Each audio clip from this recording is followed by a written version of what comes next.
passing out money, Laura? She's passing out money for the auction. Who's that? Laura. Okay, what's that? Higginbotham. Huh? He's from Higginbotham. Oh, I got it. Right.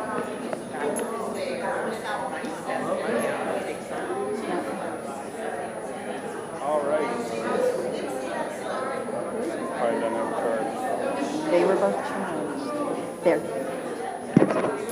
It doesn't blink. It's supposed to be solid.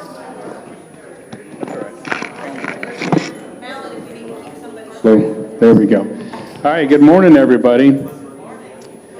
We're going a little off script. Cher is our facilitator today, and from our marketing team. So welcome to Westminster Lakeland. Very happy to have everybody here.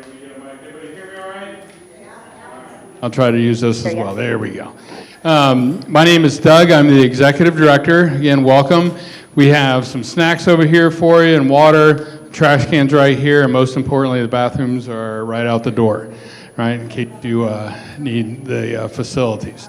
Our community, in case anybody hasn't read up on it, we've been here for about 68 years, right? We recently went through an affiliation with Westminster. We're very proud of that. We had a ribbon cutting about 2 weeks ago on Thursday. Wonderful event, very well attended, had all sorts of attendance from different members of the community and the sheriff's department and the police department and the commissioner, and Mayor Mutz came, and our board members were there, and our former executive director. It was really a great event. So welcome. I know we have some great information for you today about downsizing. I will tell you that I'm a little jealous of folks who need to downsize, as I just recently moved, my wife and I did, and we lived aboard our boat for 15 years. So people asked, well, Doug, how's the move going? And I said, the move's done, we're done. And they're like, what are you talking about? I said, we have nothing to move. So we started out living on the floor, and then we got a bed that was on the floor, now the bed's on a frame. We had a table, but no chairs. We're building chairs, we're refinishing chairs. So it's, I understand, downsizing, moving is, there's some anxiety in there, but it's an exciting time, right? So without further ado, I'll give you to Ms. Cher, and she will move things along. Thank you. Thank you for coming. Can you hear me okay? Yes. Good. We're so happy it didn't rain today, aren't we? So that was really good. I'm Cher Salvatore. I work in the sales department. Susan Trevino is my partner. Please say hello to her. She coordinated everything for us today. So when our residents move here, they move into independent living, and then they can graduate to assisted living or skilled nursing if they want to do that. We have houses and duplexes and triplexes and apartments, and we'd love to schedule tours to show you more about our community so you can see us firsthand. We have speakers today. Our first speakers are Elaine and Bob Fox. We met Elaine many years ago when I owned a home in Plant City, and we made a decision to sell that home. Coldwell Banker told us they would send us their most bright star, and she would figure out how to list our house and get it sold, hopefully within 30 days. Well, I think it was 6 hours for the first offer, and she did sell the home within 2 days, and they wanted the home within 8 days. So Elaine knows how to sell a home, prepare a home, and she'll tell you all about how that works, because that's where you begin. So Elaine and Bob Fox, thank you so much for coming. Did everybody get a little flyer? I have extras if anybody needs one. Let's make sure that one works. Works?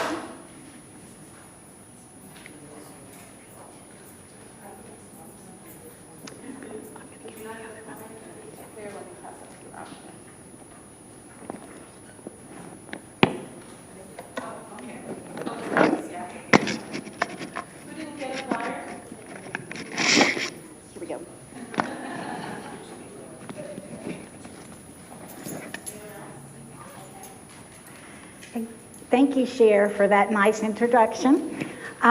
So, a little bit about me and Bob. Bob and I have been in the business for over 20 years.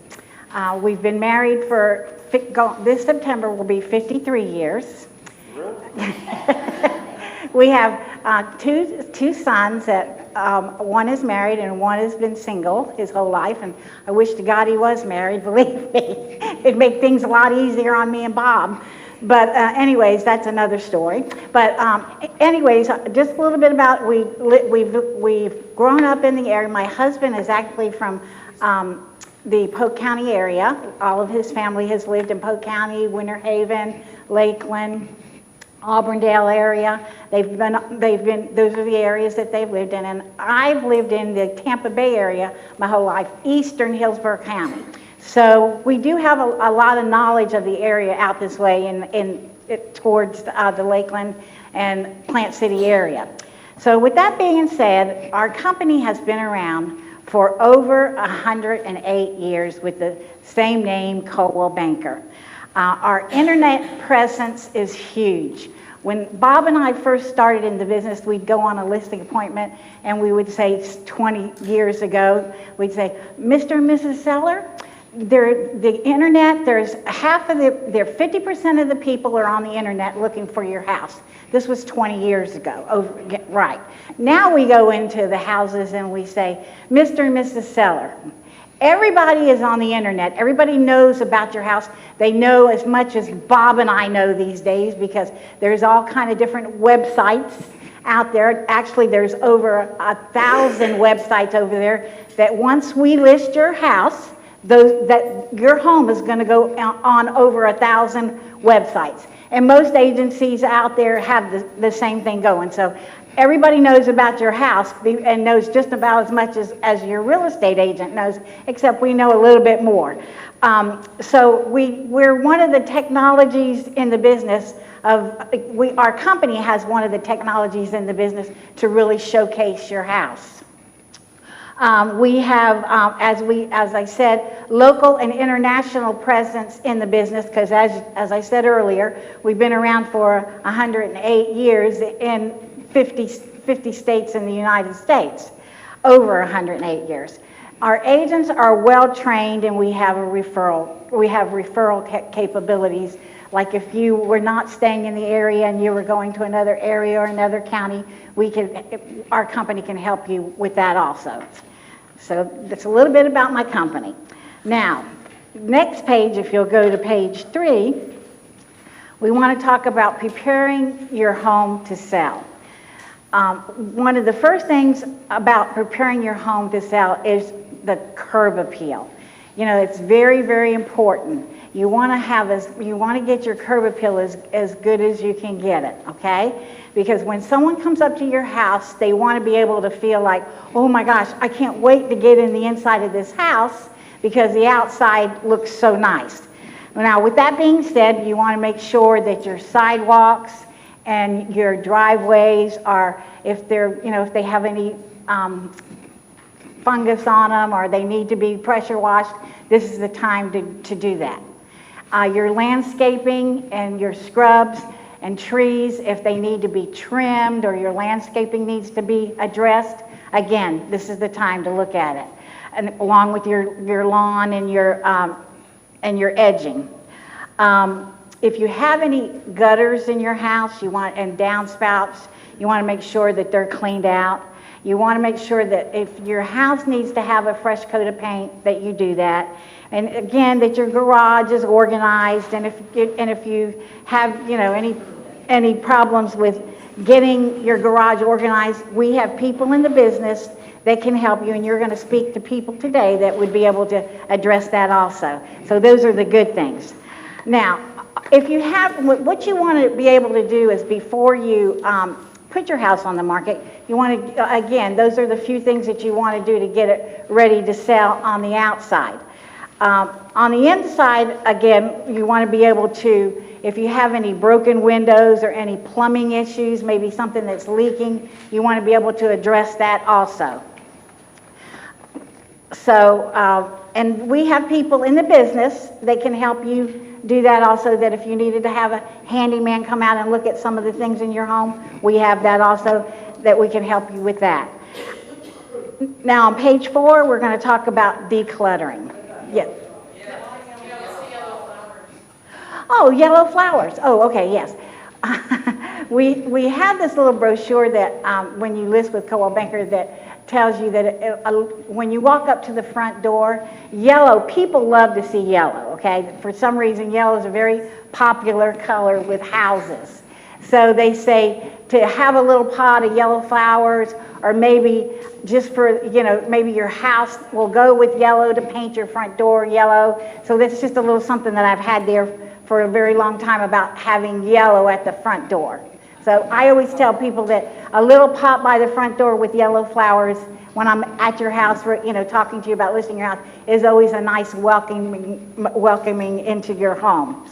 So that's the story on the yellow flowers. So now, getting your home ready to sell. This is I think is one of the most important parts of our presentation today. So I always say that there's one way to live in your home when you're living in it, okay? Which it can be a little cluttered, and it can have shoes and things around, but when you're getting ready to sell your home, it becomes a commodity. So you can no longer live in your home the way you're used to living in your home, because it's going to be looked at under the microscope when you let in buyers. So if you have any clutter, which everybody most of the time has clutter, now's the time to declutter. And because you want to be able to walk into a room and be able to see the real estate in the room. And a buyer wants to be able to feel like, they can see where their things would be at in the home when they buy the home. So it's very important to declutter the room and make it look less is more, okay? We talked about repairing any leaky faucets and toilets.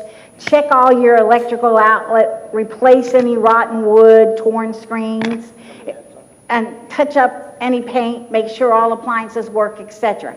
Now, the reason why you want to do that is because when you sell your home, the buyer is going to request an inspector. And this inspector is going to come in and ask to, is going to check all these things out. You want to make sure these are little small things.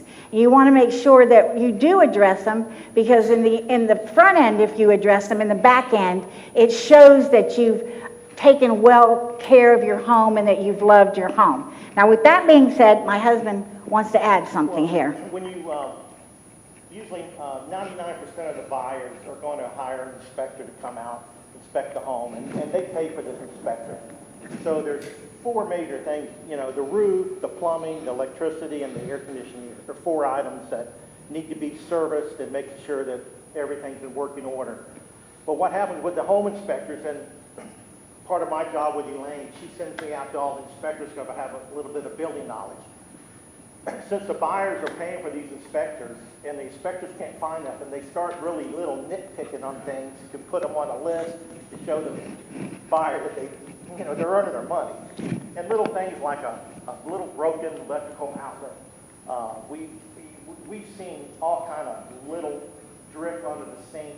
There's so many little minor things that if you go through your house before you are preparing it to list it, look for any leaks under the sink. Usually it's very easy and very inexpensive to fix a small leak. Electrical outlets are probably at $2 at Lowe's. Just little things like that. Make sure all your outlets do work. If you have a fan, make sure the fan works. Because what happens with these inspectors, they put a long list together, and then the buyer starts sort of like, oh my God, this house has so many little issues. Well, we've seen inspection reports that have a page and a half of little nitpicky stuff. That was $50, $60 to repair everything. So if you do those things up front, you don't have to worry about it when the inspectors come to your house. Just little things you can do. again, on what Bob's saying here, you know, you want to get your air conditioner looked at and heating and make sure that it's running good. And it doesn't matter that it may be an older unit. If it's working, it's running, okay? So that's, and that's what people want to see. You want to make sure that all of you, again, less is more, that you declutter your kitchen. You don't want people to come into your kitchen, and again, you live in your house differently than you sell it, okay? And we all do this. And there's 2 or 3 toaster ovens and on the counter and crock pots sitting there. You want it to look real as clean line as you can get it, so you see the real estate and that there is a lot of counter room instead of looking at a lot of small appliances. You want to make sure that when you do list your house and it goes on the market, you know, it gets on a multiple listing site and all the other agencies get to bring their buyers in there, and you've secured all of your valuables and any heirlooms that you may have that, you know, people would, because again, we don't know everyone that's walking into your house. They're walking in with a real estate agent, but you don't want anything for them to bump up against something and, you know, break something. So anything that you're worried about, please, you know, put it away. If you need any help with staging your house, maybe you want it you had a lot of stuff and you couldn't get rid of it and you wanted to have somebody help you with that. I think Cher is addressing that today. She has people here today that can help you stage, and even I can help you stage. I have a designation in the business to be able to do that too. So, and other real estate agents, most of us have that capability. So, yes. Well, you know, a lot of times you're going to, you have a lot of furniture and you want to make the room look smaller, and but you don't want, you want to make the room look larger. Sorry about that. You want to make the room look larger, so you want to take away some pieces, and you may be, and a lot of times it's just someone else coming in and looking at the room, and they know how to make it look larger, and that kind of, you know, nothing, you know, like major. Or I know that one time I had a lady that she had beautiful windows that looked outside into the yard, and people love natural light. And she had it covered up with a big heavy shade because she didn't like a lot of light in her house. She was just the opposite. And we convinced her to let the light in, and it just opened up the room. Those are kind of the things that, you know, that we can do. But even though she was living there, she hated to do away with the shade, but we finally convinced her to do those. Those are the kind of things we're talking about. Staging your home, again, to get it ready to sell. Now, once you do that too, now another process is, we're all guilty of this, you want to make sure that you get your rooms ready, that they're clean, meaning that the baseboards and windows get addressed. And if you can't do those things, and then there are people out there that real estate agent knows, or one of your neighbors knows, or you may have a regular cleaning lady that can just do it extra for you. And if they're not too bad, well then I say don't worry about it if they're not too bad, just as long as they're not really bad, okay? So that's that for getting your home ready, and making sure that, again, that you got all the rooms prepared, and there's not too much furniture. Again, all the rooms look less is more, so people can see the real estate in your house, okay?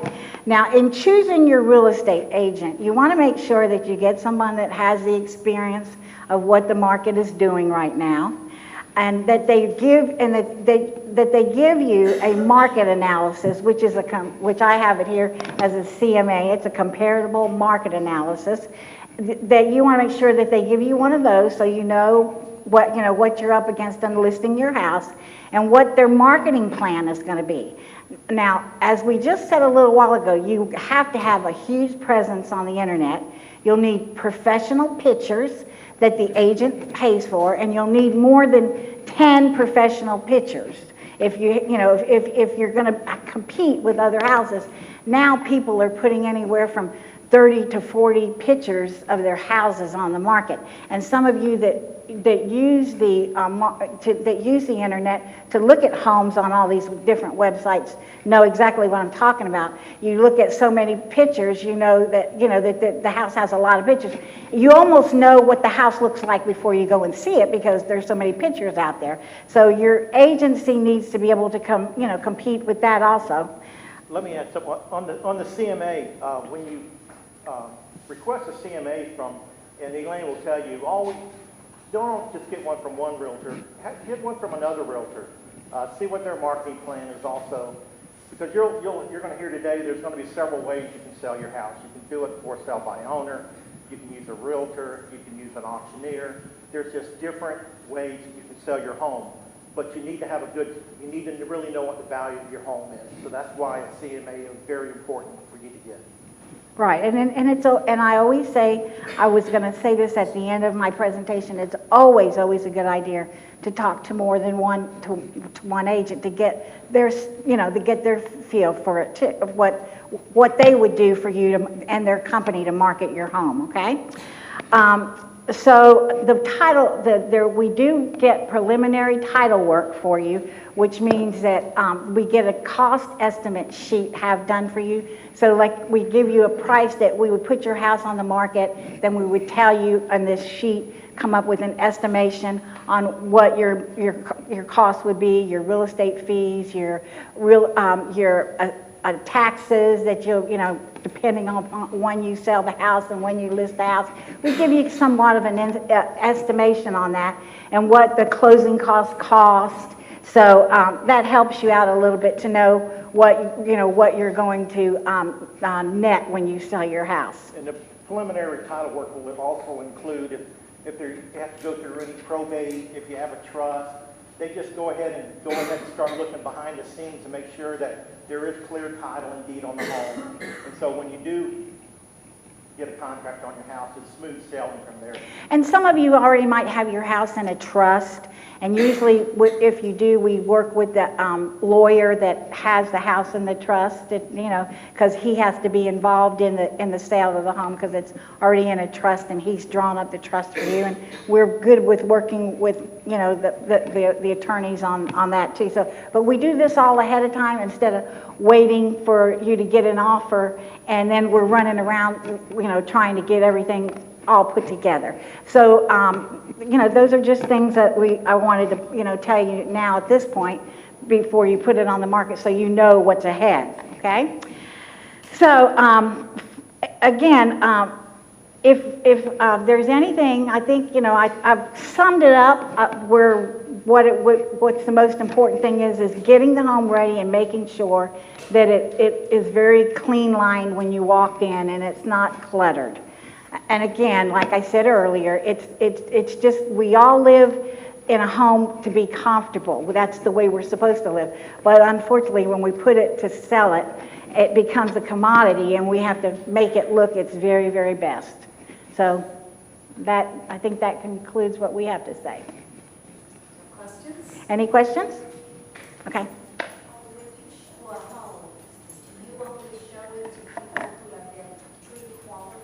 Absolutely. Yeah, absolutely. People and other agents out there that have a lot of experience, they're the same way. Nobody is going to get into your home unless they have a pre-qualified letter because it's a waste of time otherwise, okay? And it has to be current within the last 3 months. It can't be something that they've had for a year sitting around. It has to be very current. It has to be sent to my email before I'll even come to the house to meet you. Now, if I have a buyer, my buyers that work with us at Coldwell Banker, they are pre-qualified because it's a waste of time to put somebody in your car if they don't have a pre-qualified letter. What about open houses? Okay, let me tell you about open houses. I do it by what the market is doing. Right now, where your house is located at, if you put a house on the market and what's happening here in Florida, and you don't have to have an open house. I judge an open house by after your house is on the market for, let's say, 10 days. And we've had, I'm going to use, because now when you start asking me these questions, I got to give you, I got to give you the narrative on what would happen if we were doing an open house. I mean, if we didn't have an open house yet. So the house is on the market, let's say, for 10 days, and you've had 20 showings, and I've got feedback for 20 showings, and they're saying that they don't want to buy the house because the roof is old, okay? And so now we know we have a problem with the roof, and there's no sense in us doing an open house. We need to address our problem on it. So where I'm using that as an example of when I decide to have, I don't do them right in the beginning, okay? Because usually when you put a house on the market, it goes very quickly. Now, the reason why I don't, and I'll be honest with you, I'm not a big proponent of open houses. Over the years, I haven't used them very much at all because usually my houses sell very quickly, okay? And what you do when you have an open house, you're bringing in a lot of people that are, now I don't have one of those letters that you just asked me about. And now I'm feeling a little weird because I'm sitting in your house with all your stuff and I don't have a letter. I'm letting everybody in, okay? So I'm just one of those agents that I'm not going to tell you as a seller to make you happy, I'm going to do 5 open houses for you. No, I'm going to look at everything before I decide if I would even do, if you ask me to do an open house, I will, okay? And if you do ask me to do an open house, I do a small window, because if somebody wants to see your house, they're going to come in there within a 2-hour time period to do your house, to see your house, okay? A lot of times it's just a lot of neighbors and a lot of just people looking. When your house goes on the market, as soon as it hits MLS, it starts downloading to all these websites. Everybody sees your home before they come and look at it in person. So most of the time, if anyone wants to see the inside of your house, they can look at it online. So we've sold homes in open houses, but majority of our homes did not have open houses. So And it's just a feel for the market, whether they're needed or not. and we've sold homes and with an open house. It was back when we first started, to be honest with you, and the market was different. Okay, it was different than it is now. Everybody knows that this state is the fastest growing state in the country right now, and it's still continue. For the next 5 years, we really don't see a decline in people moving to Florida. Now, the interest rates are impacting sales. They've slowed sales down some. But they're starting to level off, and hopefully in the next 6 to 9 months that we start seeing a little drop in the interest rates. Of course, it's an election year, so anything can happen. So typically in an election year, we do see a slowdown before the election. But then we see, after the election, things kind of open up. But we're lucky to be in the state of Florida, because things right now, our records right now, we're blowing them away, especially the Tampa, Lakeland, Orlando area. We're blowing them away, so I'm happy to report that to you. So, if you live in Polk County, this is a huge market right now for developers, because in Hillsborough County, especially the eastern side, they're almost built out. There's not a lot of land. Polk County still has a lot of acreage, and these developers are just sucking it up. And now, if you ever go down County Line Road, you're seeing so many industrial buildings being built, and there's so many workers now. Those workers got to have places to live. So this area of Polk County, and you're in a 4 or 5 years, is going to be pretty popular. Yes, and you're in a sweet spot too, as Bob was saying, because you're in between big cities, right? In Lakeland and Plant City area, you're in between Tampa, you're in between Orlando, so you're right in a sweet spot where people can still get to work under an hour. So those are some of the good things about this area. I own a manufactured home. Mm-hmm. Where I own the land and I rent property out. You own the mobile home, but not the land. Yeah, well, we call it manufactured. Yeah, so you don't own the land though. No. Okay, so our Our agency, no, we do not. If you own the mobile home and the land, we can help you out, but not when you have the mobile home and it's on a private property and you rent the home, the land. Because it's not real estate. It's just selling the mobile home like a car. I'm not selling the land, and the land is what's considered real estate with a home on it. So what would you recommend? Well, the home park that you're in probably has a salesperson, like the person that keeps the park up probably has the license, which is to be able to sell yours. Separate license? Well, there's not really a separate license, but it's just that we just can't, our agency can't sell because it's not a piece of real property. It's a leased property. It's being leased, okay? But there are companies that sell mobile homes. Yes. So I would like to hear what you think the impact of the recent court decision is on pricing on commissions. Well, the court decision was impacted the whole process. It was always a given that when you list a home, the seller always paid both sides of commission. Now with that ruling, but in the National Association of Realtors defense, they always responded that it was never mandatory. Well, it was a given. Like we've been in the market for over 20 years, it was always thought of that the seller would pay both sides of commission. Well, that's not true anymore. As of July 1st. July 1st, when you put a home on the market, they have a commission that shows from the buyer's side agent and the selling side agent. That's no longer going to be an MLS anymore. So the buyer, whoever works with the buyer, has to have the buyer pay for their commission, and the seller will pay for the real estate agent's commission. Now, during negotiations, if the buyer wants to ask the seller to pay for the real estate agent's commission, it's all negotiable. But there's no... No, you don't have to do it. You will not have to do that. So right now, when you go on a listing appointment, you're getting commission for what you would charge to sell the home.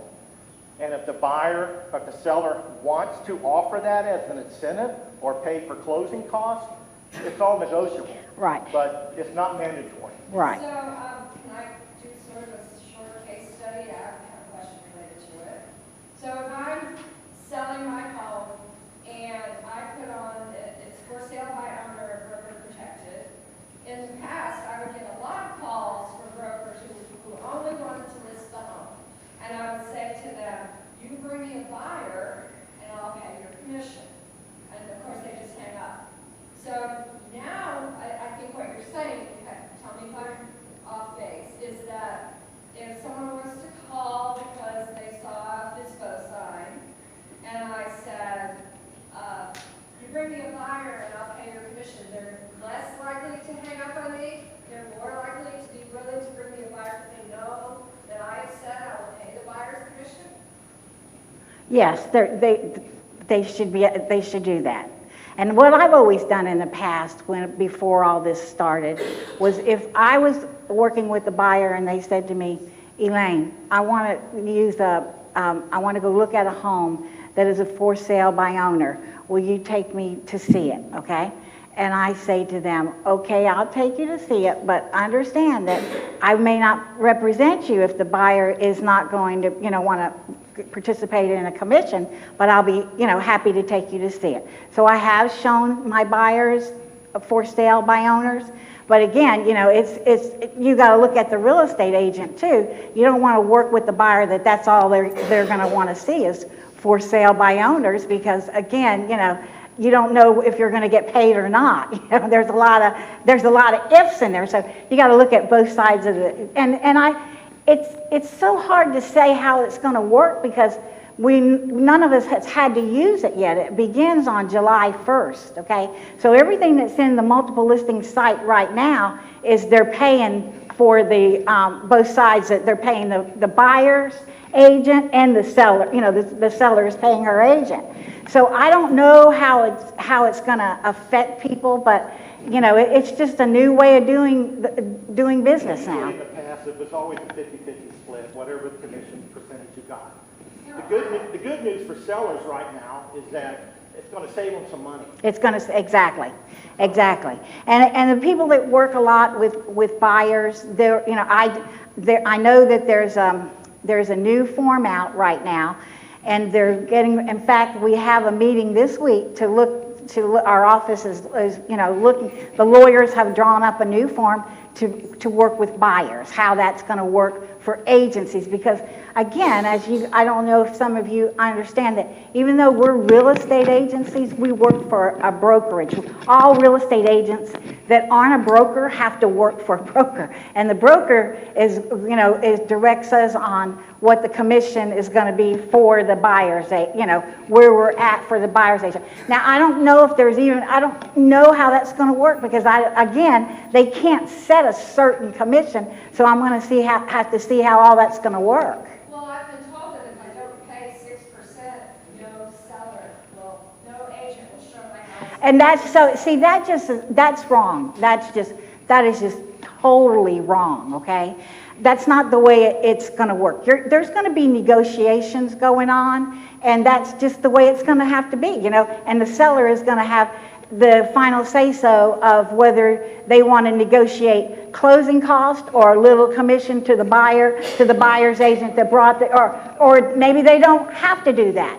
Maybe they don't even have to do that. So again, you don't know how it's going to be negotiated until all these scenarios take place. Yeah, when the offer comes in, and that's part of your decision on whether you accept an offer or not. If there's things they're asking for, you negotiate. But if it's a great offer and it's maybe more than asking price, and hey, I'll give a little bit. So it's give and take. Yeah, and it's really hard. I'll be honest with you. I was kind of hoping today that no one asked me that question, because I'll tell you why, because I don't know the answers yet. It's just now going to go. If you're following that, it goes into effect July 1st. I don't know how it's all going to go down yet, But what I wanted to tell you is that's why it's so important for you to talk to more than one agent, because, again, your listing agent that's who you're going to pay. And then she's going to tell you at this point how she's going to get the buyers in there for you, just like I did, So we'll see. So you choose 3 different real estate people? You can choose 3, and you need to use experienced people, absolutely, 3 different experienced people to come in and give you their spin on how they would market your home and what the cost would be. And then the one you select, you're going to sign a listing agreement for a period of time for them to sell your house. And that time is when you talk about the commission of what you're going to pay. I think we need to move along and let our next speaker speak. But Elaine and Bob will be here to answer your questions. If you have more questions, they'd be glad to meet with you. Could you we got a couple of gift cards. Sure. Pull a number out there. Pull a number. Look on the back of your flyer. totally the back. Yeah, right there. You have it. Yeah. Who's got 8061072? Right there, he does. Yeah. There you go. There you go. I take your word for it. 8061095.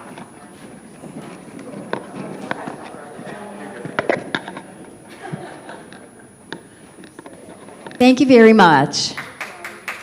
I believe you. Susan and I talk to the residents when they have selected their home and they're ready to move here, and they always look at us and say, now what? And we've always had the very magical answer of saying, just call Nicole. And Nicole will answer your questions, help you manage your sale, help you manage your move, And I have seen residents literally come to our office, sign their paperwork, go to lunch, and after lunch walk into their apartment, and you would never have known they had just moved in. And that's because Nicole and her team takes care of every little step. So she'll tell us about that. Thank you, Cher. Can you hear me okay? Great. Had some trouble figuring it out, how to get it on, but I did. Thank you, Cher, so much for having me. I have enjoyed working with Florida Presbyterian for years, so I'm so excited about what's to come with Westminster. I know you've been looking at this the entire time, so I'll move on quickly. My name is Nicole Raymer. My husband, Danny Raymer, and I are the owners and founders. Too low? Okay, let me turn this up. How about now? No? So I'll just need to hold it. Oh, I turned it off again. How did that happen? Hopefully it's not dead. Yeah, I think it might be dying. I'll try a different one. How about this one? That's fine. All right, so I'll hold the mic. How's that? All right, so my husband and I, I'm Nicole Raymer, my husband Danny Raymer, founded Organized Haven in 2013. So we just had our 11th anniversary. We've been serving seniors and their families here in Polk County for that long.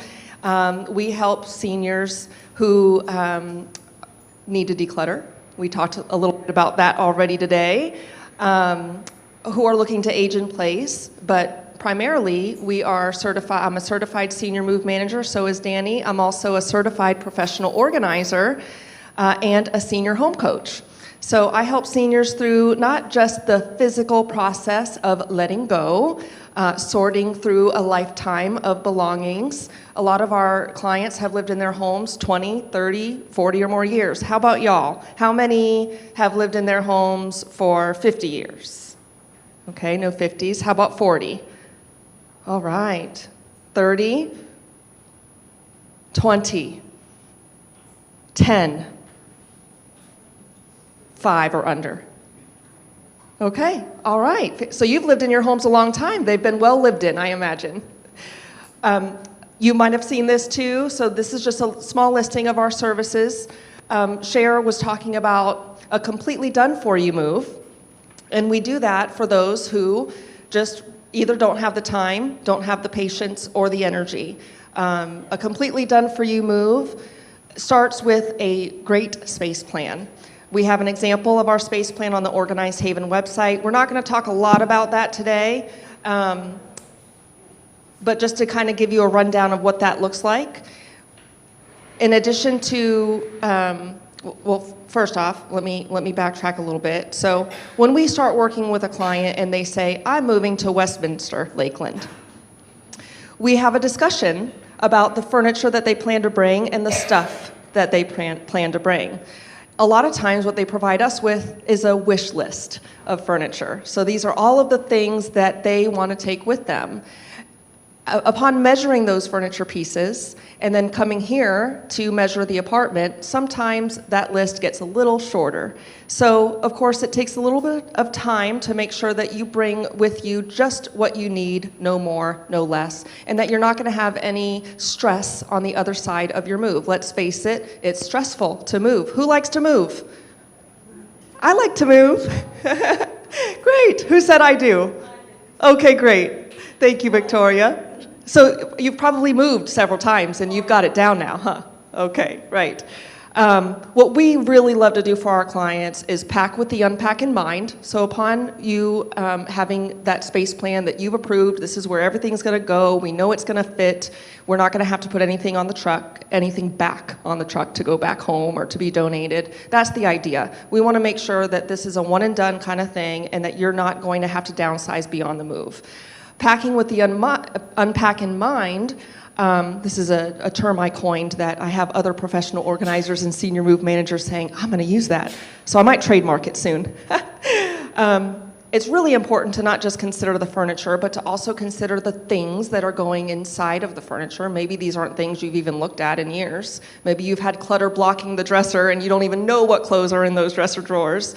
But it's also the clothing that goes in the closets, the contents of the kitchen cabinets, the decor that goes on the wall. All of that really needs some thoughtful consideration to avoid the stress. So that's what we do. And then after the move, we added moving services in 2024. Prior to that, we subbed the moving side out to a licensed and insured mover. We now are that licensed and insured mover, so we do the whole thing from beginning to end to include unpacking and the full resettle, hanging the pictures, making the beds, organizing the closets, and removing all of that paper and cardboard. If we can help it, that's what we want to do for our clients to make it stress-free. All right, so just a little bit about my family. You saw Danny on the slide before. This is us with our daughter Kinsley and our son, little Danny. We call him Buddy. I had a hard time calling for two Dannys in my house. So ever since he was born, he was Buddy.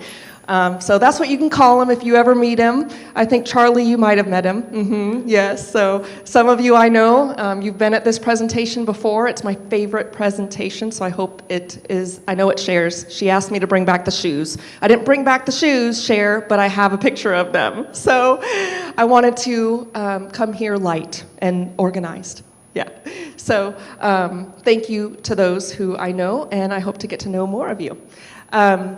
Number one, Dad. So I made this presentation on a Father's Day or near Father's Day before, and so here it is, although it's a few years old, so it needs an update. Little Danny is 12 now, and Kinsley is 4, about to be 5. I homeschool my son. We made that decision last year, his first year of middle school, and so if somehow I found the time to also take care of him each day, and we have a great team that helps us do that.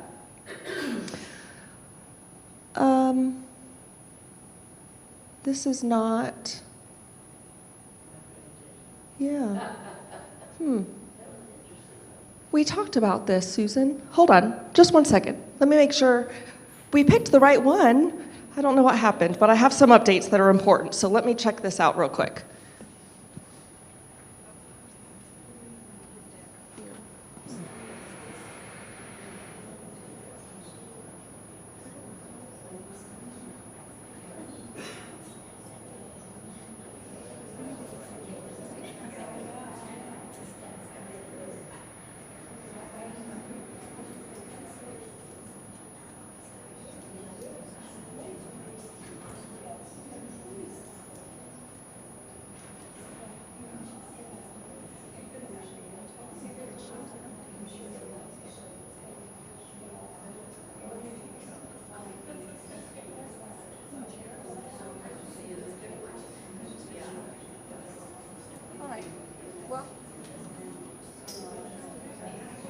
I don't know what happened, but that's okay. All right, technology is fun, right? That's okay. So I'll tell you about I'll tell you what was on there. I'll figure it out. In fact, I have it right here. All right, so I'm sorry about that. When someone wants to get organized, they think maybe the problem is they don't know how to. Or they don't know what they are going to do to get rid of it. Who can I give this to? Who can I sell this to? But really the problem isn't how to get organized or what am I going to do with it. It really is just the fact that we have too much stuff. We have too much inventory in our homes. We collect, and oftentimes we don't, what comes into our home never leaves our home until we can no longer deal with it. And it's time for a change, or at the very most, it's time for a move. How many of y'all feel like you have too much stuff in your home? Yeah, so more than half of the room. It's really overwhelming, right? Very physical, very emotional, and we're gonna talk about the emotional side of this today. And so what I had on the slide was too much stuff. That's it, because just to limit the words on the screen here that you have to read, and to stay focused on me instead of those words, I wanted y'all to see just too much stuff. So I don't know how that happened, but here we go. So I'm gonna show you too much stuff. No, I'm not. No, I'm not. There you go. Yeah, and I know we only have so much time today, so I'm just going to get straight into it. What I had were examples. I had some before and afters, and I'm happy to show y'all that later. I can even send it to you by email if you wanted my full presentation. So instead, I'm just going to kind of let that go, and we're going to talk about the barriers to letting go. The barriers to letting go are basically voices in our heads telling us that we have to keep this item. That's what it's really all about, is about the reasons why we are having a hard time letting go. One of those reasons is sunk cost. Can you give me an example? Do you think that you know what that means, sunk cost? Anybody in the room? You already bought it. Yeah. Yep. You already bought it. You paid $1,000 for it. Now it's worth $5,000. Yeah. Well, the example, I mentioned it a little bit ago with the shoes that I was going to show you, are Michael Kors 4-inch heels. I think they cost me $100, but they were probably 50% off. So I think they were $200 pairs of shoes. And believe it or not, the last time I wore them, I was pregnant with Kinsley. Just about 3 months, 2 or 3 months pregnant, and I thought, I can sport these heels. And I'm going to a nice event, and they're sparkly silver, and again, they're just way too tall. I tried them on last night, because again, I thought, I'm not gonna bring all of this stuff to show. It used to be props, I'd bring them in, and it's just too much. So I put pictures on this lovely presentation that didn't show up. Yeah, so sunk cost. I paid good money for this, so I just don't want to give it away, right? Yes, it is a barrier, and it's something that's stopping you from living the life that you want to live or getting through this move with zero stress. It really shouldn't be about the money. You have gotten your money's worth out of that item. You've gotten your money's worth out of that $16,000 dining room set, the big brown furniture we call it that nobody wants today. We are able to find buyers for those things, but not for $16,000. So again, this is just one of the 8 barriers that we see in the professional organizing industry of letting go. All right, the next one is very related, and it is recouping the cost. I could sell this, or this is worth something. So this is where you're making that decision to, instead of donating those $100 or $200 Michael Kors heels, you want to try to find the perfect buyer that's going to give you as much as possible. And guess what that means? It's not easy. You're going to have to put some work into it and some time. Some people make the unfortunate decision of just putting it in storage and dealing with it later. Then those Michael Kors shoes are going to duplicate in cost. They're going to continue costing you money. Okay, so my example is a crib. So Kinsley's crib, I didn't even buy it. My mom bought it. It was free for me. And it was so sweet. I wish I could show you. I can't, you're not going to be able to see it from far. So it was round. Have you ever seen a round crib? You only can buy particular bedding for it. And it was probably a $400 crib, and I didn't want to just give it away. So guess what I did with it? It sat in the Organized Haven warehouse for 3 years. My organizer was pregnant, and she needed a crib. So I like to say that it was worthwhile, the wait, leaving it in the warehouse that I had anyway. It wasn't really taking up a whole lot of space, but I gave it to Jordan for free. After all of that time and thinking that I really just wanted to recoup the cost. I guess for my mom. Would I have given her the money, or would I have kept it? I don't know. All right, so guilt. Guilt is the third barrier to letting go. And all of these are so important. They're so relatable. And honestly, I wanted to give you time, and I failed in these first 2 slides to give me some examples. So I'm gonna throw it to the room here and ask for y'all to give me some examples of what you might feel guilty about letting go. Oops.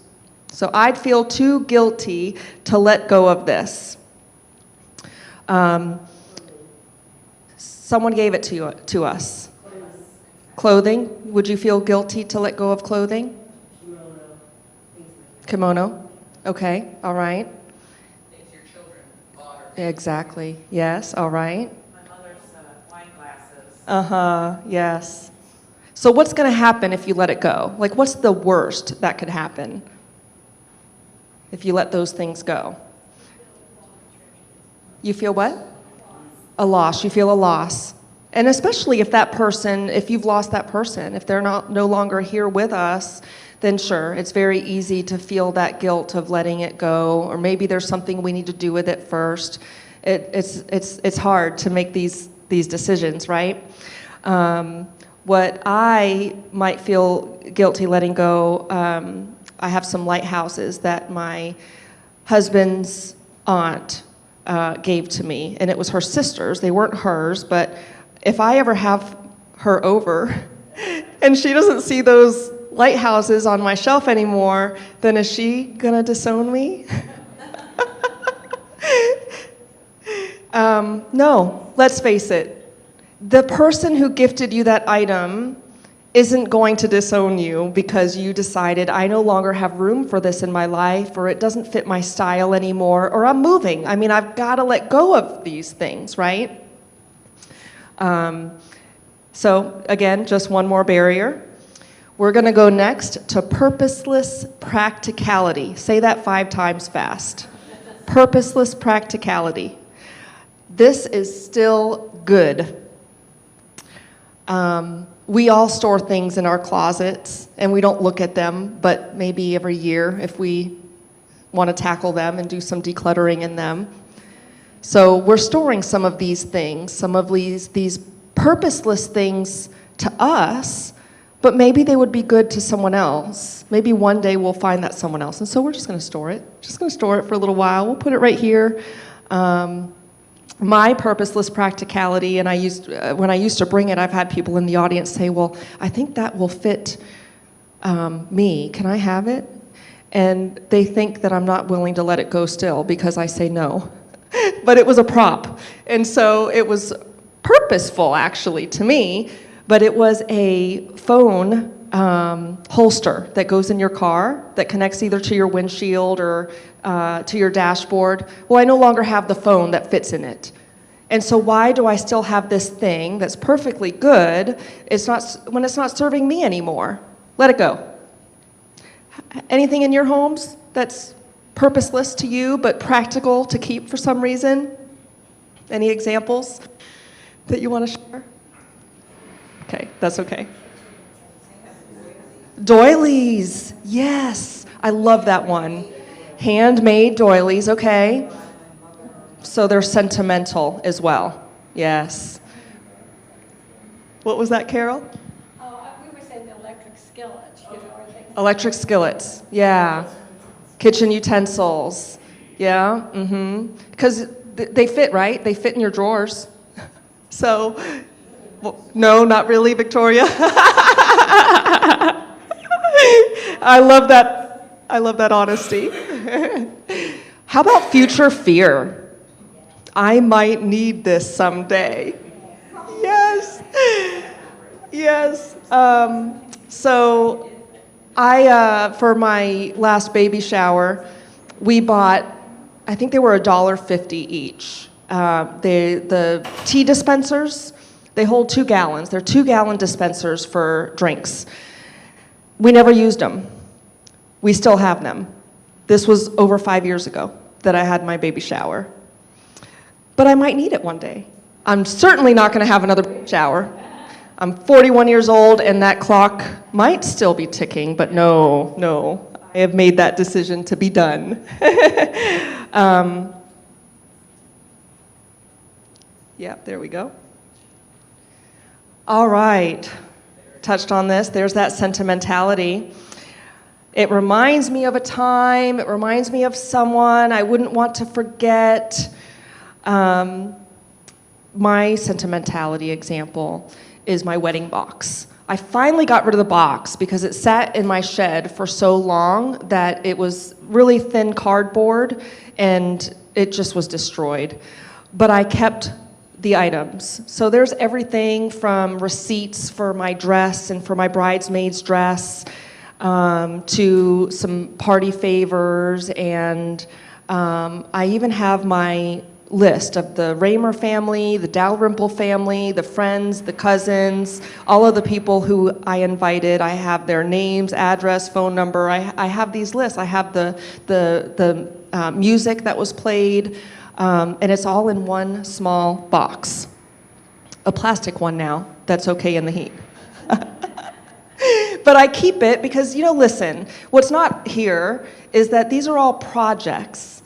These are all things that we have to dedicate our time to, and we have a lot of projects, from the pictures that we need to get organized to the decluttering that has to happen all throughout the house, and maybe something that you want to do with the baby clothes. I actually have that example on a slide that you can't see as well. We all have those projects, and they take our time and they take our space in our minds as well. So perceived value to someone else, this is number 7, and we have 8. So we're nearing the end here, and we can get to questions. But a perceived value to someone else is, I could give this as a gift. I want this to go to someone who will appreciate it. My kids might want it. How many of you have the baby clothes or the children's clothes? Maybe up in the attic or deep in a closet somewhere. Carol? Yeah. Yeah, so you have the preemie or the newborn clothing, the blanket, christening gown, Yeah. Anybody else saved the baby clothes? Very sentimental, right? Well, perceived value, or to perceived value. So my perceived value for the baby clothes that I've kept, sure, maybe my daughter will want it for her daughter one day. Do you think she's actually gonna put her child in those clothes? She's probably going to want something new. The styles are going to change. Debbie? For play dolls, yes. Yeah. Yep. Her dad's baby blanket she still has. Yes. You know what I want to do with the baby clothes is make bears. You can. I'm not a crafter. Maybe some of y'all in the room can help me make some bears out of these baby clothes, and it's something we can keep for generations.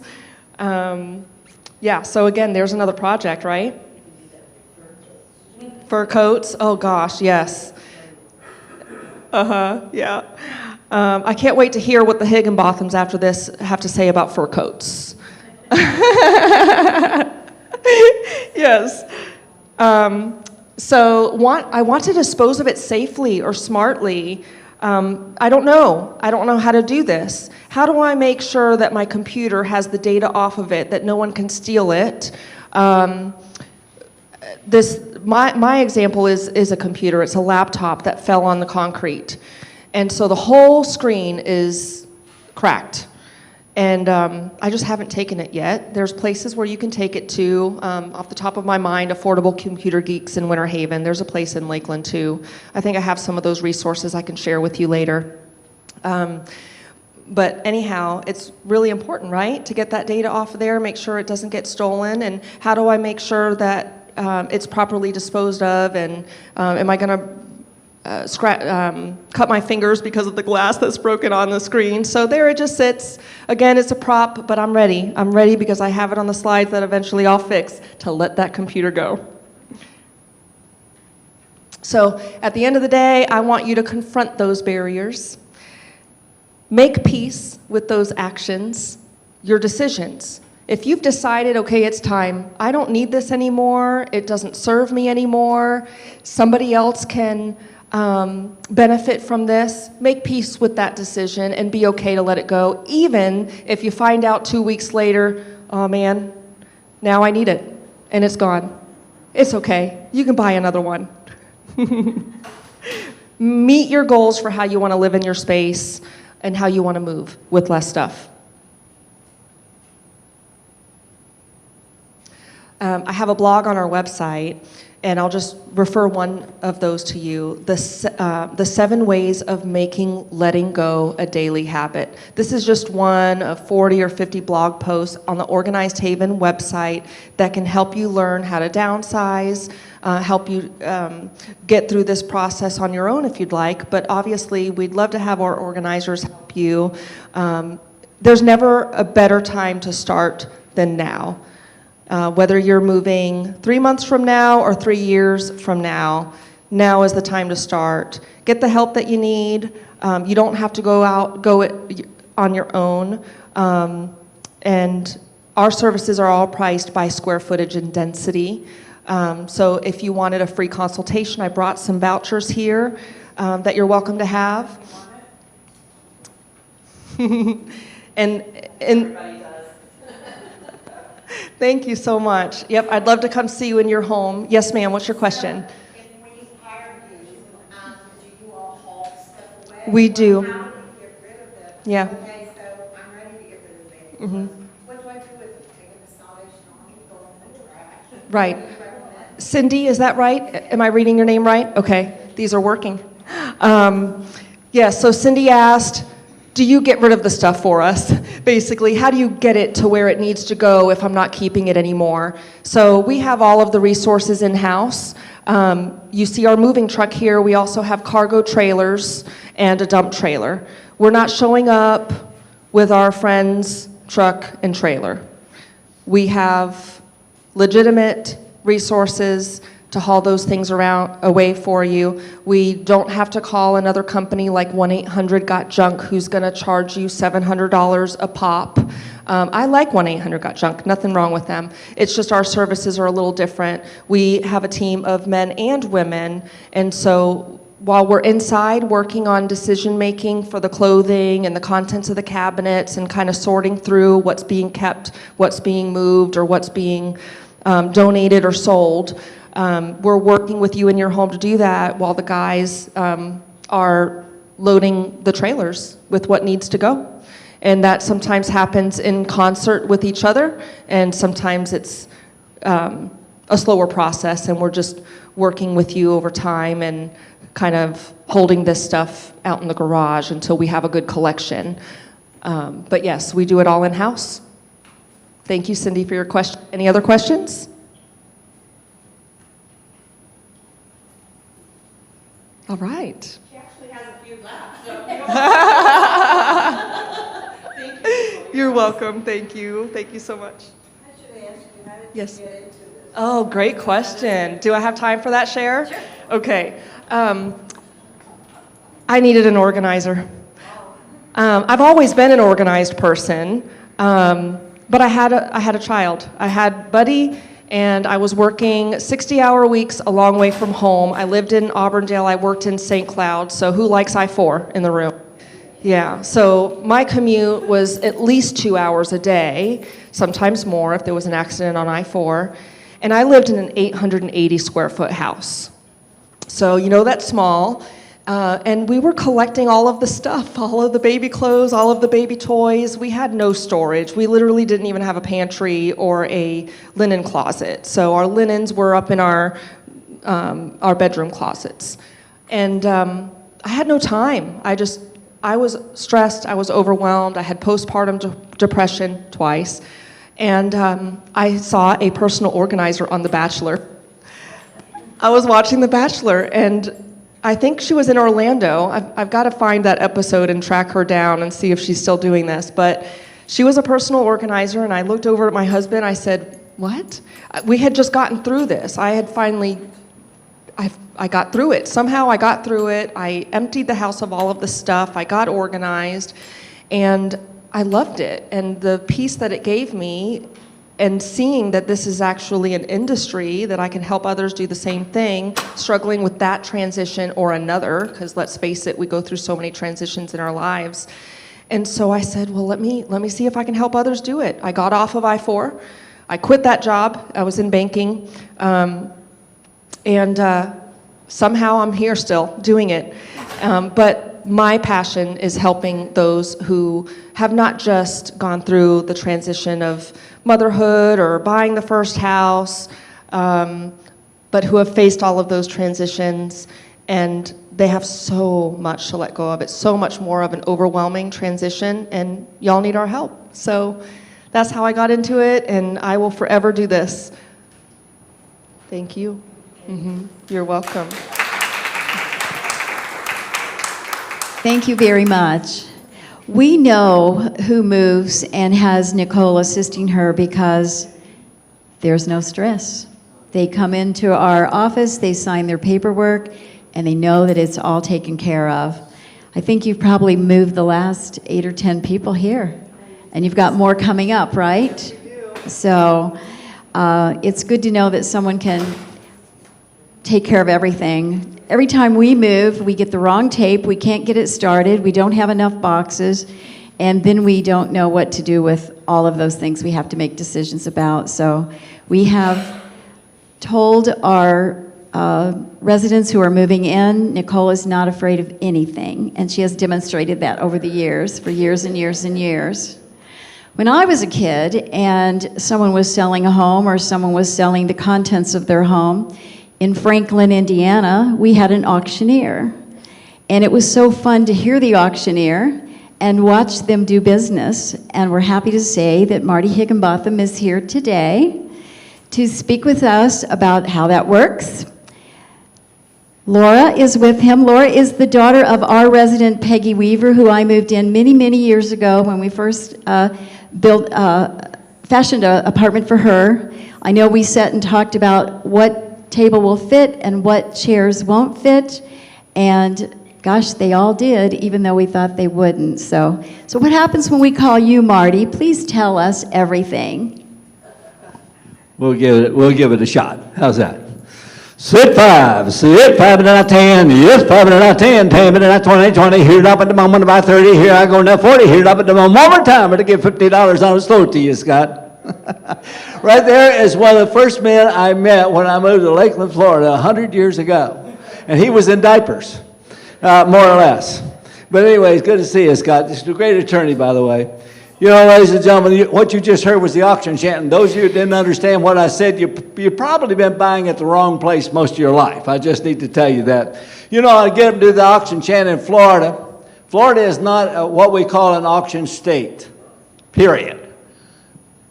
What do you know about auctions? How many of you gone to auction? Ding, ding, ding, ding, ding. It just goes around and around. But Florida is not an auction state. Now, if you talk about Indiana, all right, Indiana, we understand.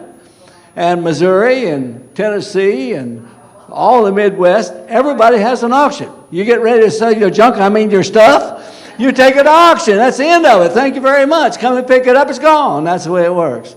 But you know, and then people say to me, Marty, how come you got in the auction business? Well, I've got to share this with you. I'll be very quick, okay. I had a little great uncle. He was about that tall. His name was Herman Bentley. Now, Uncle Herman used to walk over to our house, which was about 1.5 miles from his house. He lived on Little Luder. We lived up on the hill. And so he would walk over to our house on Sunday because my mother was a fabulous cook. Now, he was never married or et cetera. He was a hermit, basically. But bottom line is he would come over for dinner. Well, Uncle Herman had a habit. He kept up with the world because he went to the auction every Wednesday. There was a livestock market just 5 miles down the road in a little town called Wellsville, Missouri, and he went to the livestock market, and that's where he got all of his news. His internet wasn't working. His cell phone didn't work. It didn't have a good reception. So bottom line is he got all of his news at the livestock market. And my dad made a mistake of taking me to the livestock market one day, and I found out what's going on there, and so now I find out that Uncle Herman goes to the livestock market every day, so I'm going, wait a minute, how do I get into that program? Now, at this point, I'm 4 years old, okay? So I started whining to my mother. I wanted to go to the livestock market. I would walk to the market with Uncle Herman. Well, Mom says, okay, get you out of my hair, go. So I would walk down to Uncle Herman's, get across the Little Luder, and get with Uncle Herman, and we'd walk 5 miles. Now, I was thinking this morning, I had a whirlwind at my house in the way of a 4-year-old and an 8-year-old. And I was looking at that 4-year-old this morning thinking, that's how big I was when I was walking 5 miles to the livestock market with Uncle Herman, you know? But that's what I did. I love the excitement of the business. You know, we take an old poor cow and run her in one gate, she'd bring $120, and she'd go out the other gate, into done. It's over. You know, took about 30 seconds. Boom, next. And it was just fabulous. So I was excited about the auction, and I said, some way I'm going to do that. So when I finished my formal education, I went to auction college. And when I got home on Friday from auction college, I get a call from my cousin, Billy Miller. Billy calls me and says, Marty, says, we're going to have a dog and a gun auction Sunday afternoon at 1 o'clock. You know who the auctioneer is going to be. So bottom line is, I started my sale right then. And how many years ago was that? How long do you think I've been selling? Any guesses? How long? 55. That's pretty good. And she said, 30. That's real bad. How old do I look? No, never mind. Don't go there. But bottom line is, ladies and gentlemen, I've been doing this for 65 years. Okay? And I know I don't look that old. But the bottom line is, folks, I started my auction business in a little town of Missouri. We were quite successful. Actually, we was very successful. We were selling a lot of sales. We was taking the old auctioneers out of the business because we were energetic and we did our job. But then, Sonny, you'll understand this. I go to church, our Methodist church. I go to church in Wellsville, and somebody says to me, hey, Marty, did you know about the Porter Farm selling Thursday or last week? And I said, no, I didn't know about that. You see, Mr. Porter called me and wanted me to sell his farm. So I'll be happy to do that. So this was before contracts. We all shook hands. That's the way you did business. You shake hands. I'll be there Wednesday. Thank you. And we're there Wednesday. Well, the guy who bought the Porter property went to school with me for 12 years. His name was Merle Stone. Now, I can't tell you how upset I was. I heard about it on Sunday afternoon, and I walked in Monday morning to my office, and 3 of my associates was already there. I walked through the front door, and I said, one of these days I'm going to sell this business. I'm going to move to Florida. And my associate sitting in the front desk there says, what do you want for it? And I thought about it for about, 20 seconds, maybe 30. And I told him. He said, I'll just take it. So he bought me out. 2 weeks later, I'm on the road to Florida. Do I know anybody? No. Had no idea where I was going or what I was going to do, but I knew one thing. I was going to be in the auction business. So here I am. Now, that's my story, and I'm sticking to it. Now, folks, let me talk about the auction business for just a minute. And I've heard the presentations this morning, and that's great. But I will just maybe give you a couple quick examples. People who don't understand the auction business will say, oh my God, I ain't going to sell it at auction because they give it away at auction. The only thing I hear about auction is when you sell it at the courthouse steps and ding, ding, ding, ding, ding. Folks, if you had somebody come into your house wanting to buy your house, okay, and I had 20 people coming to your house wanting to buy your house, who do you think would pay the most money? You got to think about this, okay? That's the way it works. That's what an auction is. We bring all the buyers to the table at one time, and we sell it. Now, is it furniture? Is it equipment? I'll just give you an example. I got up Monday morning, and I drove 480 miles to North Florida and booked a sale of 350 acres of land, plus all the machinery and all the equipment. Everything, ding, ding, ding, it's got to go. Okay, I've got to go, the client says, I've got to go to New York to help my uncle who is in the dairy business, and he needs my help, and I've agreed to do it, so I'm going to sell the land and all the machinery and equipment, and that's it. There's no questions asked. We're going to set it up in 30 days, and we'll sell it. Boom, he's gone, we close, and that's it. But it's a very simple process. We bring the buyers, we bring the equipment, we bring the machinery, we bring whatever we need to the table. Now, going back to estates for just a minute. Do we sell estates? Yes. The biggest challenge that I have with estates, ladies and gentlemen, is this. I get a call from First National Bank, which has been closed a long time, but was downtown Lakeland. Sonny, you remember that. First National Bank setting is downtown. I get a call from the trustee. He said, Marty, I want you to come and look at this estate. Okay, personal property. So I go in and I look at the estate. We walked through the house. His name was Larry Lowe. And we walked through, you know Larry, son. I'm telling you, folks, I'm just telling you the way it is. So we walked through the house, And we go through all the way through the house, come out the back door. I said, Sonny, or I said, Larry, I said, listen to me. I said, this is great, I'll take care of it. No, there's no problem, but here's an item. I don't want you leaving the house. It was a little old house out north of town, and it wasn't very secure, and etc. And I said, don't want you to leave this in the house. He said, why not? I said, because this is worth a lot of money. He said, well, I don't want to keep it either. You take it. Okay, so fine. Ladies and gentlemen, that piece of glass brought more money than the entire state. It brought $3,500. The bottom line is, if you don't know what it's worth, you can't help anybody. Okay, but that's our expertise. We're going to walk through your house. It'll take me or one of my associates about 20 minutes to walk through the average house. We'll walk in one door. We'll walk through the bedrooms. We'll walk out the other side. And you're going to say to me how much it's going to bring, and I'm going to tell you within a few $100s of what that estate's going to bring. Why? Because we've been doing it for 65 years. That's why. We've seen a lot of junk. I mean merchandise. We've seen a lot of stuff. Okay? That's what we do. All right? So that's how we approach the stuff. And our approach to the sale is this. We sell everything as is, where he is. You get it just like you got your mother-in-law, absolutely as is. All right? Now, how did you guys get your mother-in-law? All right? Bottom line is that's the way we sell it. We have no questions asked. That's the condition. Oh, it was broke when you bought it? Have fun. All right? It's yours. We don't care. Now let's talk about real estate for just a minute. When Ben Hill Griffin passed away, I've been selling for the Griffin family for many years. Ben's father and Ben, etc. When he got ready to sell his ranch in Texas, Ben called me and said, Marty, I want you to sell my ranch in Texas. We went out and sold it, and that's a whole other story, but it was a fun story. But I don't have time for that. I promise you I wouldn't take long. Now, but we sold Ben Hill. Now, when Ben died, his son called me. And Hill is his name, by the way. Hill called me and said, Marty, he said, Dad's passed away. I've talked to my sisters. I want to just sell it. I want you to handle it. So we go down to sell it. And we're going to sell his house down on the lake there in Frostproof. And he said, I want you to handle personal property, etc. And he says to me as we walk through the house, he said, Marty, what do you think this house will bring? I said, I think it'll bring 700, possibly 750. It's on a lake, but it's in Frostproof. I said, that's what I think it'll bring. He said, you get me that kind of money, we're going to walk on water. I'll be a happy camper. Well, ladies and gentlemen, we sold it for $1 million. Plus 10%, because that's the way we operate.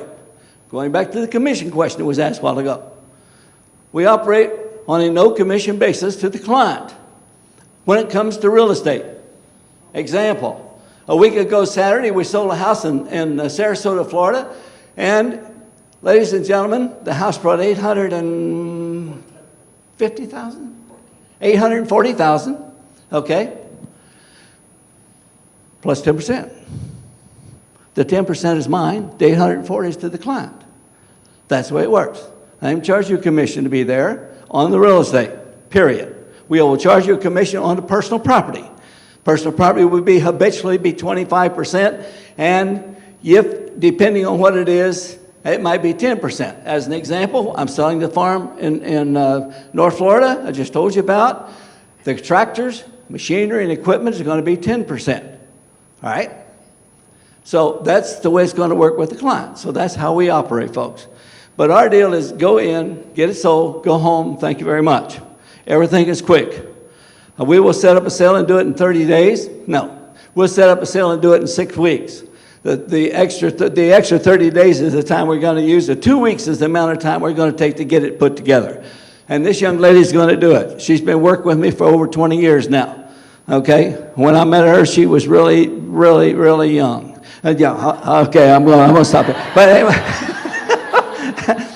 anyway, Laura is phenomenal. Now, a gentleman called, and I've just got to sell and sale for a man in Winter Haven now. He's got a 2.5 acres on the lake and industrial and equipment. So what is it going to bring?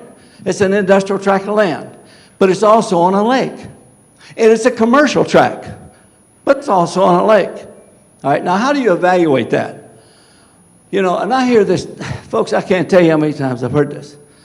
Well, I did my comps. And I think it's worth $200,000. But I did my comps, and that's what it's worth. Ding, ding, ding. Okay, fine. That's all right with me. So you did your comps, and it's worth $200,000, but that's your opinion. Now let me see what the opinion of 20 other people's is. Okay, if I like their opinion, I'll do it. And it might be 190, but more than likely it's going to be 250 or 300. You understand? But that's what we're all about. We just bring the market to the table. We determine right then and there how much they're going to pay for it. Cash on the barrelhead. Thank you very much. Sale's over. All right. Now, folks, I can go on for another hour and a half and talk to you about things we've done. Now, let's go back to Sarasota for just 1 minute. It's important. This lady, her husband's been moved to a rest home. She's dealing with this house. She's going to move to Indiana. And she needs to get rid of it. So she calls me. Now, why does she call me? One of the reasons she calls me is because she's from Indiana. She understands options. All right? So she calls us up and says, what's your plan? So we walk through. Laura and I walked through it. Told her how much we thought it would bring. Okay? We went through all that process. But she said, now, Marty, I need to sell everything in here. And I said, okay, fine. So we talked a few minutes. And then she said, now, Mr. Mom, you will clean out the garage. I said, yes, ma'am, we'll clean out the garage. So we talked a few more minutes, and what did she say? Mr. Mom, you will clean out the garage. Well, yeah, we'll clean out the garage. And then she goes a few more minutes. She said, Mr. Mom, you'll clean out the garage. Now, this goes on, Sonny, through the whole conversation. So after a while, I'm going, okay. Now, I have been in 1,000 garages, okay? So I clean out the garage. I've cleaned up all kinds of garages. So now, I'm through with the presentation, and I said, by the way, she's brought it up so many times, I said, by the way, could we see the garage? Now habitually, people will walk you through the house, out by the washing machine, right? Utility room, into the garage, right? That's the way you go. No, that's not the way you went in her house. She got the clipper from over the door, and we went outside, and she opened the garage door with the clipper. Now, the minute that garage door went up, I realized why she said, will you clean out the garage?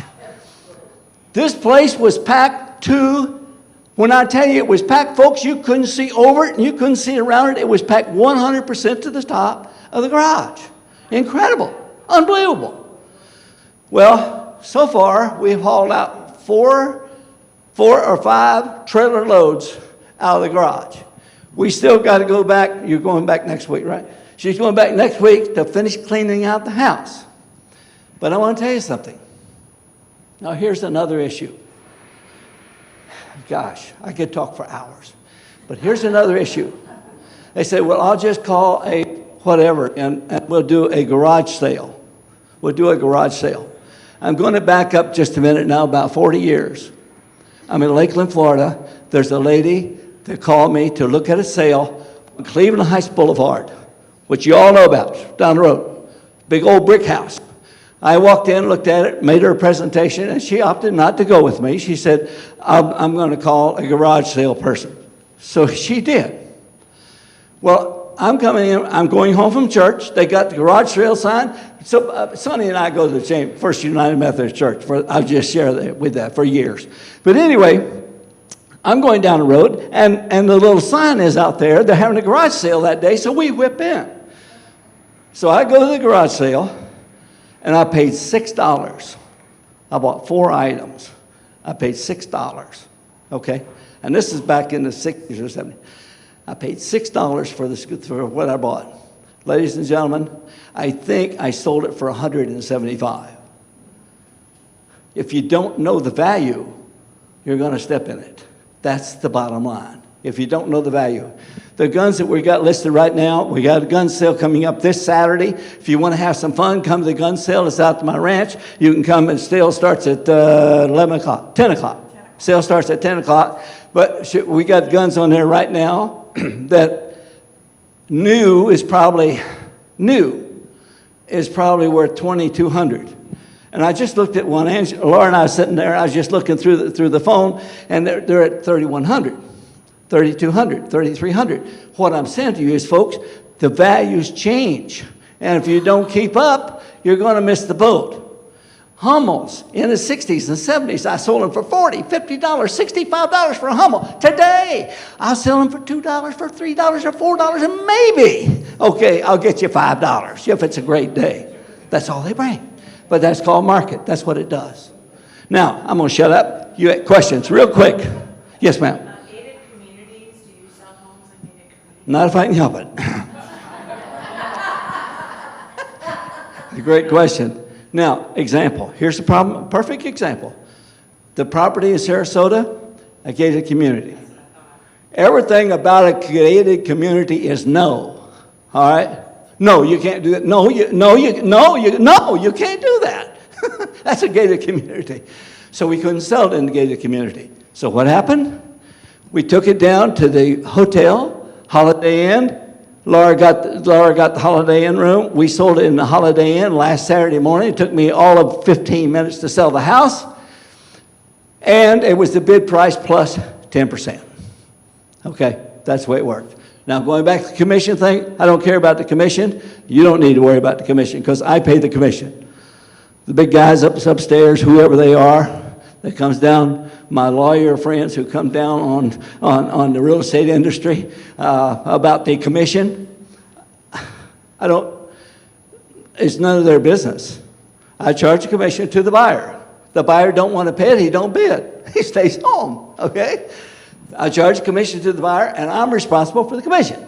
So when the broker brings me a buyer, I pay, not the seller, not the buyer, me. I'm in charge. Bottom line, I don't have any problems. That handles the commission. So the lawsuit that went on for years that cost millions of dollars to process and going to cost the industry millions of dollars and going to cost the people, it's going to cost the public millions of dollars and millions of opportunities because it's the craziest thing I ever heard. What business is it of the government how people get paid as long as they all know about it? And they all do. Everybody knows. If a broker brings me a buyer, he knows exactly how much I'm going to pay because I'm going to tell him in writing before he brings a buyer. There's no question about it. Okay, it's too simple. And I appreciate I'm not in the government, but I like to keep it simple. That's who I am. Questions? Any questions? I know it went fast, blew a lot of stuff. I blew a lot of information at you. Yes, ma'am.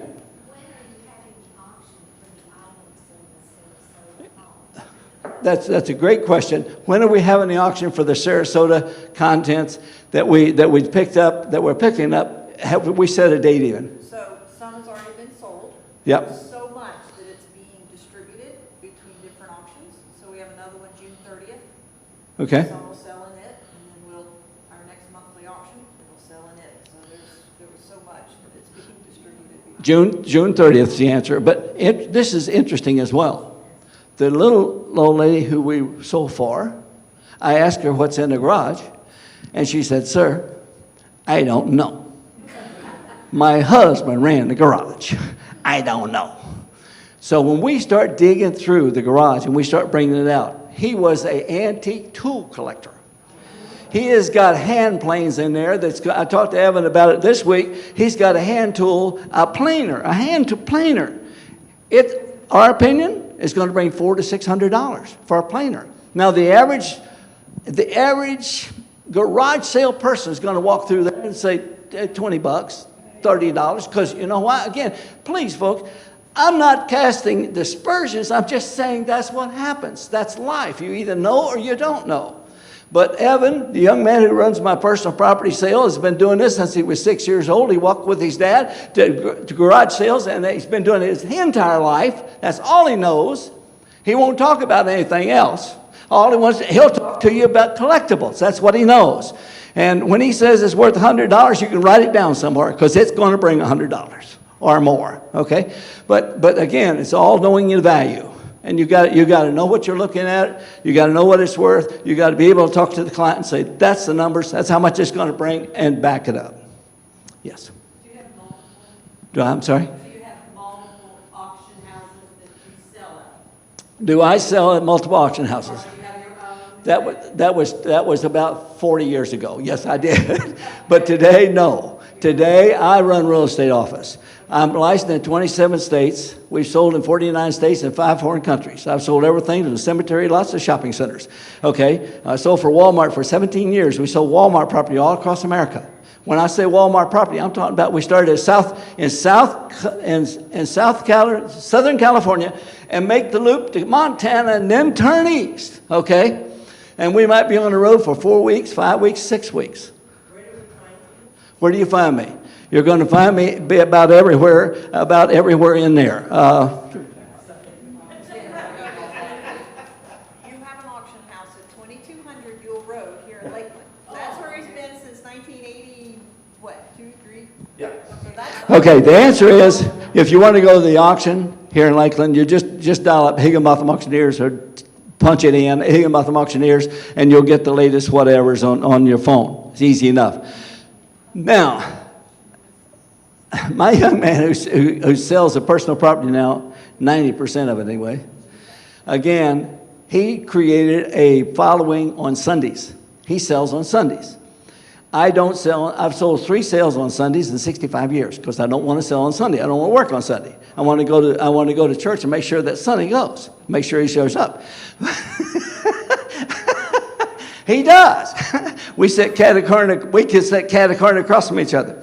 But bottom line is he sells on Sunday. So his sale starts at 10 o'clock in the morning and he'll run till, oh gosh, he might run till 4 or 5 o'clock. But he'll sell, in one day, he'll sell 2,000, 2,500 items, 3,000 items, because he's serious. You know, he'll start an item and he'll sell it in about 12 to 14 seconds. And so it's like you went to Indiana. How many are from the Midwest? Let me say Midwest, sir. Midwest, all right? Okay, so you understand what I'm talking about. And as far as real estate is concerned, I need to make one more comment about this. I'm past president of the National Auctioneers Association, the young auctioneer ever inducted to the National Auctioneers Hall of Fame. Next month, I will be going to Pittsburgh, Pennsylvania. God help me. I'm going to Pittsburgh, Pennsylvania. And it'll be my 58th convention in a row. Sitting in a meeting after an auction one time in Chicago, Illinois, 5 of us sitting around a room, and I said, we need to have a college education in auctioneering. And one of the boys said, I do agree. So from that conversation, we created, the 5 of us, created a National Auctioneers Institute called Certified Auctioneers Institute in Bloomington, Indiana. And I taught in Bloomington, Indiana. I taught the sale of real estate for 25 years in Bloomington, Indiana at the university. Okay, so what I'm saying to you is that's a little bit of the background. And I said I got 10 more hours, but I won't go there. Anyway, that's any other questions, real quick? Oh boy. Okay, first hand up. So going back to what you were talking about, this gentleman was an antique tool collector, and you said that planer could possibly bring $400 to $600 Right. to an antique tool collector. So you may not find one in Florida. So do you go national to find one like Yes, we will be advertising that online. Everything we get, we're going, 90% of our advertising now is online because that's where the buyers are coming from. But you'll have buyers from all over the country call in on that tool, those collectible tools. And yes, like our gun sale. We'll run that gun sale and we'll be sitting there and my clerk will say, when I get to lot number 6, the clerk will say, she's got an opening bid sitting there online. Guys from who knows where he's from. He's from any place except California. And I make opening comments at my sale. I don't sell a gun to anybody from California. Period of quote. Don't all you Californians go somewhere else to buy because I ain't selling one yet. Because I don't go through the hassle that it takes to sell a gun in California. But bottom line is, outside of that, that's what happens. So the clerk will say, I've got an opening bid at $2,200. At $2,200, that's the opening bid. We go from there. 26%. I'm remembering your number. I hope I'm right. 26% of the guns sold at the last gun auction sold online. The balance of them sold it to our followers. Our mailing list is about 65,000 people. About 60,000 people in 65 categories is our personal mailing list. And we've been collecting these mailing lists for a long, long time. We don't use it near as much anymore simply because of the cost. Okay? The cost of mailing is crazy. All right, so, and that eats into our profits as well as the client's profit. So we do use a lot of electronic stuff, and depending on the sale, how much mailing that I do. Now, on this ranch that we're fixing to sell up in North Florida, I'm going to be doing some mailings on it, because there's going to be a lot of people in South Florida who's wanting to move to North Florida and or Georgia, which we've sold farms that way many, many times. So that's how that works. Okay, did I cover your questions? I have a tendency to ramble. My wife tells me that. Yes. My website's slower. No, let me tell you it. Yeah. He'll give you the wrong, it's very simple. Last name, Higginbotham.com. Oh, thank you. Higginbotham.com. And if you can spell it, you're ahead of most of the audience right there. And there is, I told you I've been in business 65 years, and I made a coin to commemorate the 65 years that we're alive and still talking. Okay, so, and I'm going to give you all a coin as well. Okay, Laura, what else do you need? Who didn't get one of these? Okay, yes, ma'am. You just sell a few pieces of furniture. Okay, here she's got a great question. Do we just sell a few pieces, antiques and collectibles? Yes. Yes. We have, folks, I live on 100 acres. It's out on Ewell Road. It's 1 1/10 mile from Home Depot on South Florida Avenue, down Ewell Road. And the first white fence you see on the left, that's us. So we sell at our farm, and that's our, quote, auction house, if you would. But that's where we sell. And we bring people all week, bring whatever. They bring 3 pieces, 10 pieces, the truckload, whatever. Yes. Yes. Yes. Your antique pieces. And again, that's another whole story about what stuff is bringing. What stuff is bringing in the 70s don't anymore. What it was bringing in the 60s don't anymore. I like art glass. I have about 300 pieces or 400 pieces of art glass that's worth about 20% of what I paid for it. Except my Tiffany glass that I paid, my wife said, you pay $800 for that piece? Well, yeah, I did, but it's still holding up. It's going to bring $2,000, all right? Okay.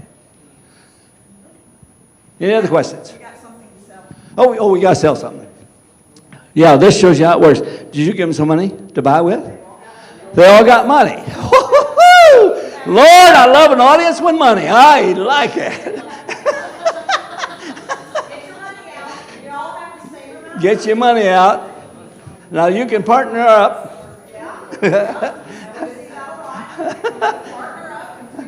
This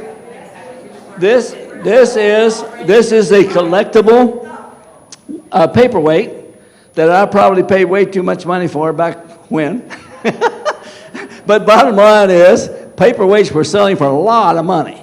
But here's one we're going to sell for whatever it brings, and you're bidding with Higginbotham dollars now. Okay, and I think you all, what, they got $100? They got $100 to bid with.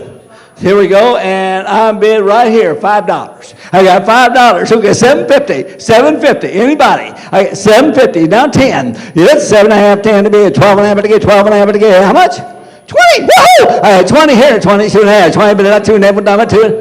21. 21. I got 21, 22, 20. She's going too fast. 23, 24, 24 and 25. I'm able to get 5. Able to get 26, 27, 27, 28. Able to get 30. Woo!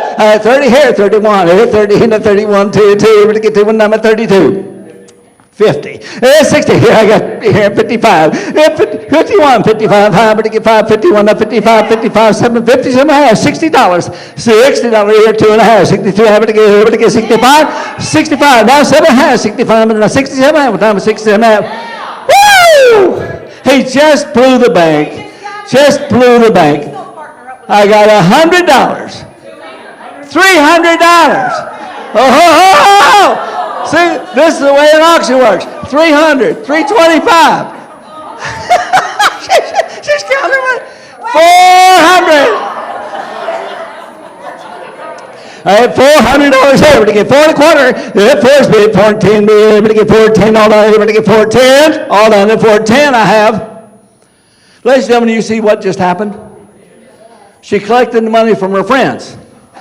Now We do this for charity auctions, and you will not believe how effective it is. All right? We raised a lot of money for charity. We've been selling charity auctions for years and years and years, and we've raised a lot of money in Polk County over the years.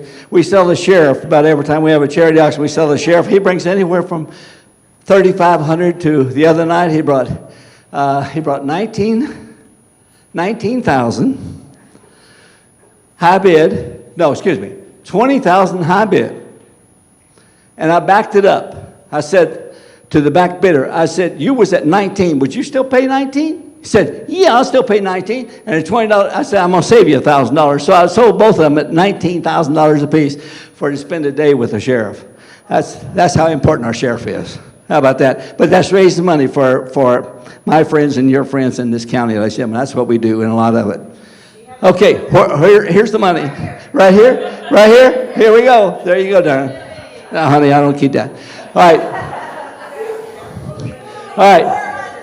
$400. Okay, one more question. My clerk, my chairman is fixing to drop the hammer on me. She's getting the hook out. Here we go. All set? All right, ladies and gentlemen, I want you to know I've enjoyed being here. I've enjoyed visiting with you. This is who we are. We live in Polk County. What we are, ladies and gentlemen, we're the economic doctor. You can call all the doctors you want to. If you got some sort of health problem, call another doctor. But if you got an economic problem, be it real estate, personal property, whatever it is, call me. And I'll look you right square in the eye. And I will tell you, I can help you or I can't help you.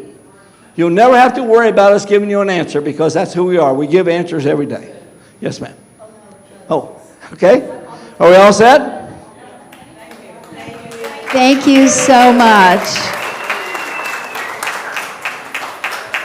Please help us thank all of our guests who came to speak today. Elaine and Bob, we appreciate you making that trip from Brandon. Thank you so much. Marty, I know if I look in the dictionary under high energy, it's got to have his picture. Don't you all agree? And Nicole, there you are. Thank you so much. I would just like for you to meet Andrea. She is our Andrea. We have two Andreas. We have Andrea and Andrea, and they're out of our Westminster offices. So I'd like to introduce her, and she will just tell you a little bit about, and we want to thank you so much for coming today. All righty, yeah, just thank you so much. Great speakers. I learned a lot today. Did you all learn a lot too? Again, thank you so much. And Marty, you're amazing. I got to say that much. Just wanted to say thank you for coming today. Westminster is now part of Florida Presbyterian Homes, so now we are Westminster Lakeland. So very proud to say that. Westminster has been around for over 70 years. We are celebrating our 70th year this year. And serving seniors within the state of Florida for those 70 years. I've been in this business my entire career, not 65 years, but I can tell you I've worked in the for-profit, not-for-profit, publicly held, privately held, largest provider of senior living, and I can tell you Westminster is head and shoulders above all the rest. So taking us into consideration and taking a look, we're financially stable. We have an A- Fitch rating, which is something that we are very proud of as well. So our financial stability is bar none as far as that's concerned.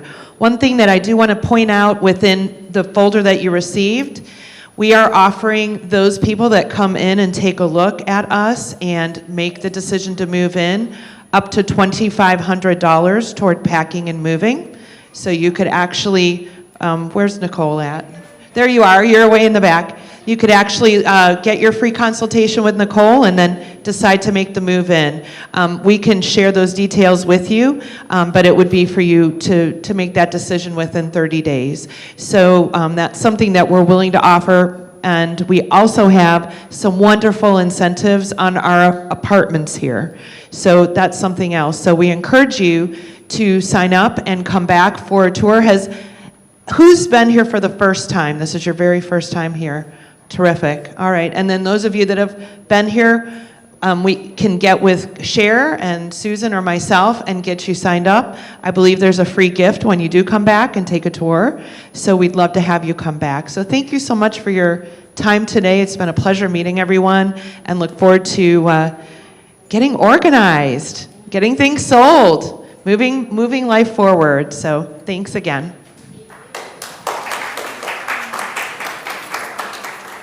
Thank you. If you have sheets that you would like to turn in, we would love to collect them and we will call you. And thanks so much for spending the morning with us today. We appreciate your time.